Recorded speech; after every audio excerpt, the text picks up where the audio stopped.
Ninja Fit blender smells burnt? Here's why. If your Ninja Fit blender gives off a burnt smell while blending, here's what usually causes it and how to stop it from happening again. Step 1. Unplug and let the motor cool. First, stop blending and unplug the unit immediately.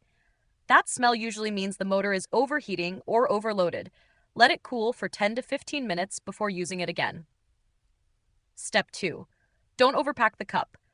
Filling past the max fill line puts extra strain on the motor and blades, especially with thick ingredients.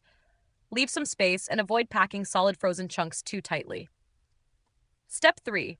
Pulse. Instead of holding down, for thick blends, use short downward pulses instead of holding pressure continuously. This gives the motor time to breathe and reduces overheating. Step 4. Check the blade assembly for wear.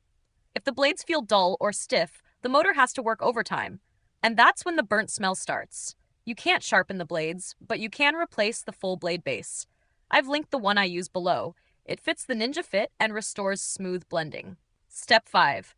Add more liquid for dense blends. If the mix is too dry or thick, add a little extra water, milk, or juice.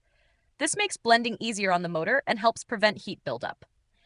If the smell keeps coming back or the motor shuts off again, it may be time for a warranty check. There's a link to Ninja support in the description below. If this helped cool things down, subscribe to No Filler Fixes for more fast appliance breakdowns. And if you need a new blade base, I've linked the one I use. It drops in clean and spins like new. Thanks for watching, and blend safe.